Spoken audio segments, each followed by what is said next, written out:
Bonsoir Philippe Rosier. Bonsoir. Alors il va falloir vous présenter, vous introduire cet épisode et je ressens pas vraiment le besoin de vous présenter. Je pense que 100% des auditeurs qui vont écouter notre podcast connaissent déjà votre histoire, celle de votre famille. Pourtant il faut bien que je le fasse, donc je vais vous présenter rapidement et après vous compléterez ce que je vais énoncer. Vous êtes l'un des mousquetaires vous étiez sacré champion olympique par équipe donc en 2016 aux Jeux de Rio. Vous êtes le fils de Marcel Rosier qui a été notre invité et dont l'épisode sera diffusé un petit peu avant le vôtre. Vous êtes installé à Bois-le-Roi, au cœur de ce qu'on pourrait appeler le sanctuaire des Rosiers.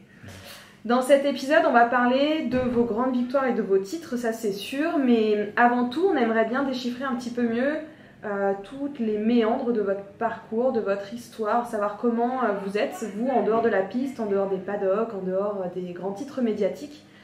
Donc pour commencer, est-ce que je peux vous demander qui vous êtes, Philippe Rosier ? Je suis et j'espère être quelqu'un de simple et de normal. Tout ça, parce que les gens normaux aujourd'hui ne le sont plus. Quand on dit tiens, ce gars-là il est bizarre, il est normal. Mais voilà, j'essaie d'être normal. Voilà. Alors, essayer de plaire à tout le monde, c'est pas possible. J'essaie d'être moi-même. Après, il y en a qui m'aiment bien, d'autres qui m'aiment pas, d'autres qui m'aiment. Voilà, enfin, c'est les choix des autres, c'est pas mon choix. Moi, j'essaie d'être normal et d'être pareil tout le temps. Voilà, c'est ça en tout cas ma philosophie personnelle de tous les jours, d'être moi-même. Voilà, et j'essaie de montrer quelque chose de tout à fait normal. Voilà. Philippe, est-ce qu'on pourrait revenir un peu sur votre enfance? Comment est-ce que vous étiez à environ... Attends. Ah. J'avais peur que ce soit... Non, c'est bon. Non. Ça, c'est primordial. Merci. Je reprends du coup. Philippe, est-ce que vous pourriez revenir un peu sur votre enfance? Est-ce que vous pourriez nous dire quel était le petit Philippe Rosier, disons de 10-12 ans? Comment est-ce que vous étiez? Comment est-ce que vous êtes formé? Auprès de qui? Quels ont été les mentors et les personnes clés de votre vie de jeune garçon? Alors au départ j'étais quelqu'un d'assez timide, pas très sûr de moi.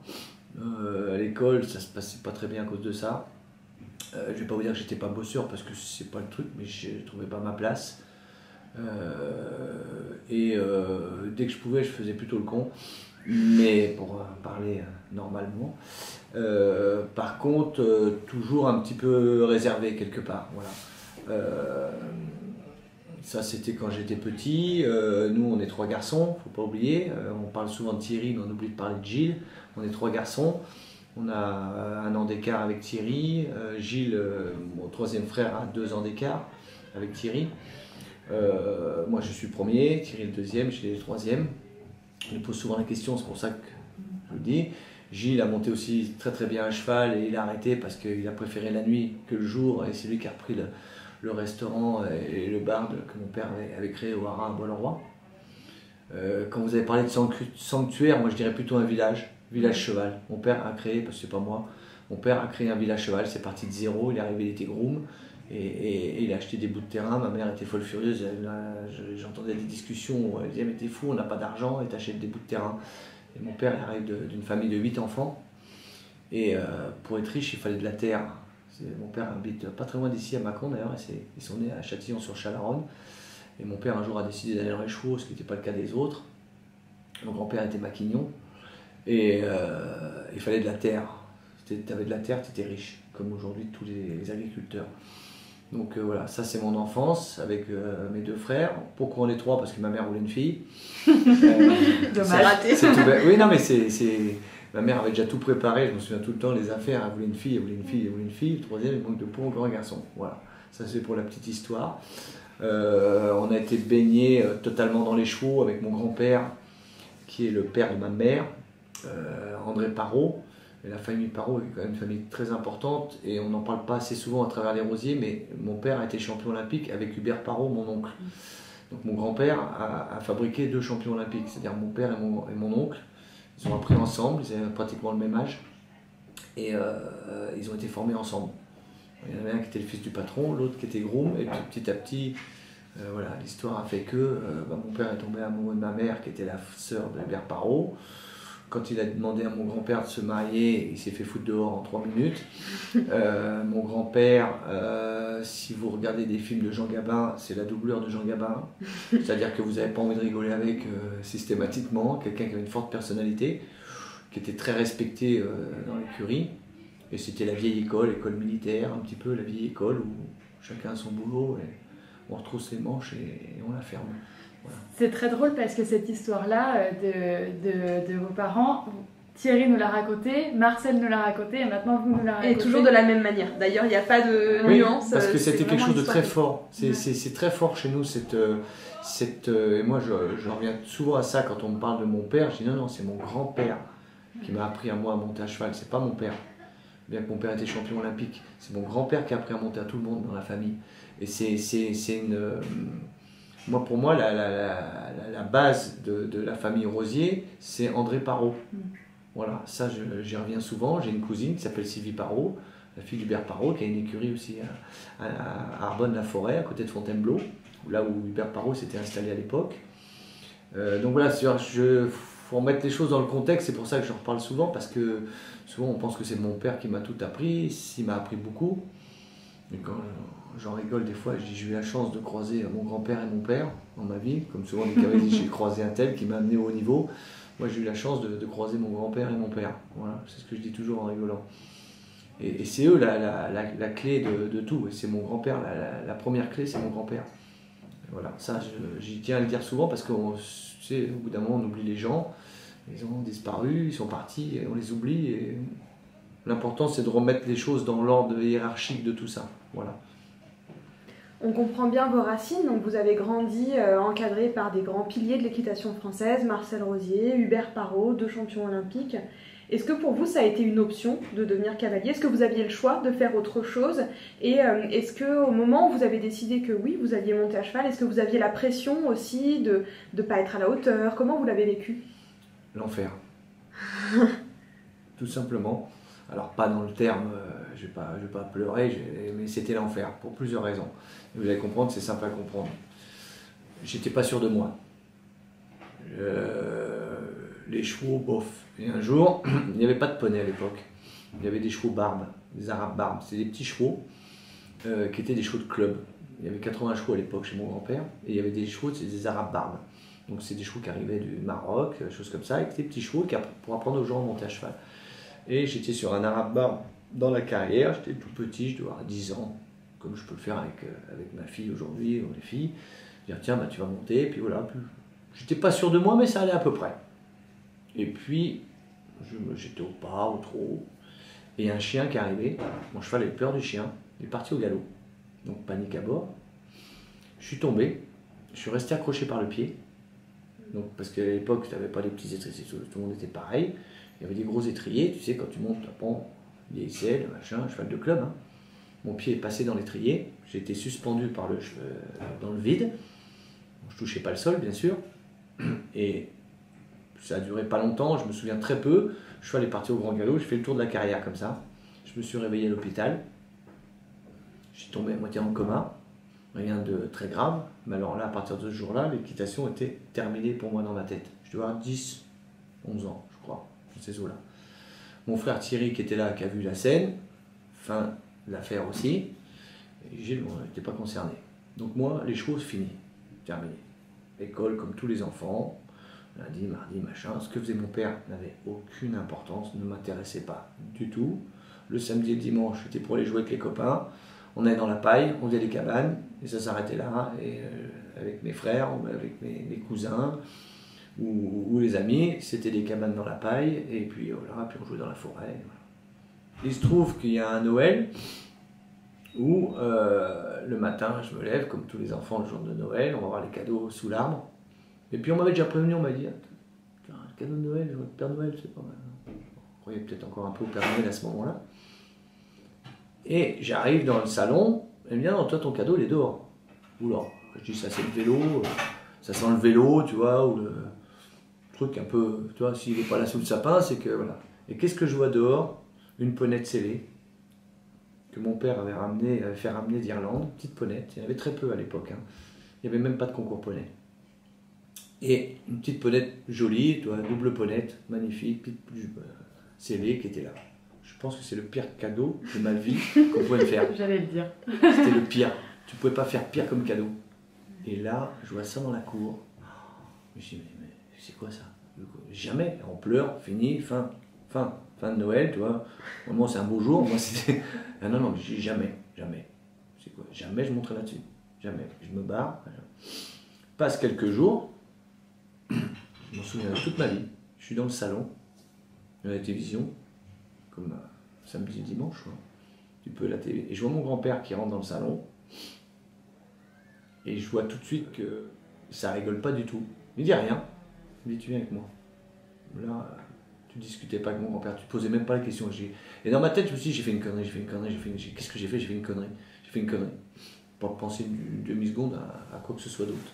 Et au moment où je sors dans la cour, avec mon grand-père, il y a la ponette qui est là, qui est scellée. Et là, ça fait d'un seul coup, tu sais, le film d'horreur. Et je dis, putain, il va me donner de monter. Il me dit, viens avec moi. Il me met sur la ponette. Elle était à l'arrêt.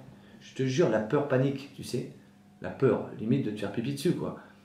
Moi je sortais d'un accident 2 ans avant, 1 an et demi avant. C'était pas, tu vois, le truc, tu vois, le film d'horreur. Mais ça aurait été mon père qui m'aurait mis sur le poney. D'abord, j'aurais pas monté. Ça aurait été mon père, j'aurais hurlé, je m'en serais débattu, enfin j'aurais fait n'importe quoi, je sais pas quoi, mais j'aurais jamais mis les fesses sur cette ponette. Mais mon grand-père, là, j'avais pas le choix. Parce que de toute façon, il allait me prendre par le col, il allait me poser dessus en 30 secondes. En plus, c'était quelqu'un de très physique et très imposant.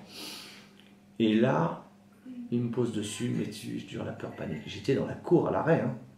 Il me dit, à partir de maintenant, tous les mercredis, pas école le mercredi à l'époque, du tout, ni le samedi ni le dimanche, obligatoire, poney. Et là, je te garantis que ça a été long. Et puis après, au bout d'un moment, il me dit maintenant, sors de l'école, 4h30, j'étais à l'école à Bois-le-Roi, tous les soirs, on fait une demi-heure poney. Ouais, attends, il me prenait au bout d'une longe, hein, tout simple. Hein. Et quand tu es à l'école, tu sais, tu attends qu'une chose, tu regardes que ça sonne, et dès que ça sonne, tout le monde part comme des fusées hein, de la classe. Hein. Et moi, je sortais, et je voyais mon grand-père qui m'attendait au bout, avec sa voiture, qui m'attendait à l'école, si tu veux. Et à l'époque, tu sais, il avait un chapeau un peu borsalino, tu sais, mon grand-père était comme ça. J'ai sorti des photos dans mon bouquin, parce que j'ai écrit un livre de ma vie, un petit peu, ça, on peut en reparler après, entre la médaille d'or de mon père et ma médaille d'or. Ça fait pile 40 ans. Donc j'ai écrit ces 40 ans-là, avec tous ces épisodes-là que je cite aujourd'hui. Et j'ai appelé ça Fils 2, le film. Et là, ça a été l'enfer pendant un an. Mais j'avais pas le choix. Et si aujourd'hui j'en suis là, je pense que c'est mon grand-père, tout simplement. C'est pas mon père, c'est mon grand-père. S'il m'avait pas obligé pendant cette année-là à monter à poney en toute simplicité, hein, jamais en me disant un jour tu seras un grand champion. C'était pas ça l'idée. Hein. C'est juste tu dois apprendre. T'es un rosier, tu dois apprendre à monter un petit peu et puis on verra bien. Il n'y avait pas d'option de dire ah, tiens on va. Non, c'était juste monter, essayer de vaincre ma peur déjà. Et ce qui était très bien parce que ça m'a aidé dans la vie après tout ça. C'était pas que pour monter. Et donc au bout d'un an et demi, je connais à poney. Et puis il y avait un petit peu de concours complet à poney. Il y avait des concours complets. C'était le seul truc qui existait à poney officiel. Donc je travaillais ma reprise de dressage avec mon grand-père. Et mon père ne s'occupait pas du tout de moi. Pas du tout. Et reprise de dressage, un petit peu de cross, un petit peu de concours épique. Et puis mon grand-père m'emmenait un petit camion. Puis on allait faire des petites compétitions à droite à gauche. J'étais mort de peur. Alors le dressage, allez, le cross. J'allais au bout du bout et j'avais ma ponette qui était sympa, mais c'était compliqué. Le concours épique, c'était un petit peu mieux, mais voilà. Et puis, comme anecdote, le premier championnat de France poney que je fais à Fontainebleau, c'était à côté des militaires à Fontainebleau, à côté du Grand Parquet. Ça s'appelle l'Allée des Dragons. Je fais mon dressage, je fais une bonne reprise, j'ai des bonnes notes, je fais mon cross pas mal. Et dans le jumping, l'épreuve de saut d'obstacle, pour la première fois, mon père vient me voir. Et là, je te dis pas... Et tout le monde, j'entends, il y a Marcel Rosier qui est là, C'était un grand champion. Il était déjà champion olympique à ce moment-là ? Ouais. Et là, je sais qu'il est là. Et je rentre en piste, j'essaie de me concentrer, mon grand-père s'occupait de moi au paddock, je rentre dans la piste, au moment où je rentre dans la piste, il annonce, Philippe Rosier, ma ponette s'appelait Puskin, montant Puskin, et nous avions la chance d'avoir Marcel Rosier présent, et il développe tout le palmarès de mon père. J'avais l'impression que ça a duré un quart d'heure avant qu'on me sonne. La pression. Ouais, mais j'étais là, je dis, putain, non, pas ça, pas ça. Et je pars, je saute 3 obstacles, je me gourde de parcours. Et le truc, tu vois, et ça me faisait plaisir qu'il soit là. Je ne veux pas dire que ça ne faisait pas plaisir, mais waouh, j'ai pas besoin de ça. Hein. C'était un peu tôt. Et tout a été comme ça, si tu veux, petit à petit. Et puis un matin, j'arrive aux écuries, puis la ponette, elle avait disparu. Et il y avait un cheval à la place dans le box. Et je dis, elle est où ma ponette? Je commençais, tu vois, à m'habituer un petit peu, ça faisait 2 ans. Je dis, elle est où? Elle est partie chez tes cousins. Pour ton cousin. Et mais je dis, non, maintenant, il faut monter le cheval là. Un vieux de pur sang qui s'appelait Tournebride. C'était formidable. Formidable, il avait 15 ans, 16 ans. Il avait le dos comme une cuvette, c'était un fauteuil Louis XV. Super cheval, brave, que mon père avait trouvé pour moi parce qu'il fallait l'adopter. Je dis, mais j'échoue. Jamais j'ai pensé une demi-seconde qu'un jour je monterais à cheval, même en faisant du poney. Moi, c'était toute ma vie, c'était le poney. Hein. Je m'arrêtais au poney. Et là, l'enfer a recommencé. On a tout recommencé à zéro avec mon grand-père. Donc j'avais des bases que j'avais pas avant. J'avais eu pendant 2 ans. Et maintenant, on fait pareil à cheval. Comme ça, la panique. La panique. Et il a recommencé. Et tranquille, et machin, et tout le truc.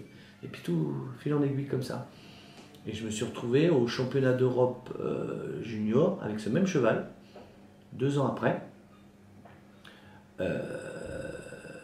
J'étais tout seul. Mon père n'était pas venu parce qu'il était très pris et que c'était un autre entraîneur. J'étais parti avec ma mère, c'était en Irlande, en Angleterre. Et pour vous dire, ça ne va pas me rajeunir, quand je suis arrivé dans l'équipe anglaise, il y avait Michael Whittaker, il y en a un qui s'appelle Robert Smith, il y avait Ian Tops chez les Hollandais, il y avait Eric van der Vleuten chez les Hollandais, que je peux te donner 2-3 noms, le père de Jos Verlooy, aujourd'hui, qui est marchand de chevaux, Axel et Verlooy. Eric qui est le papa de Michael van der Vleuten. Exactement, Ian Tops, on ne va pas le... Et je t'en passe, voilà.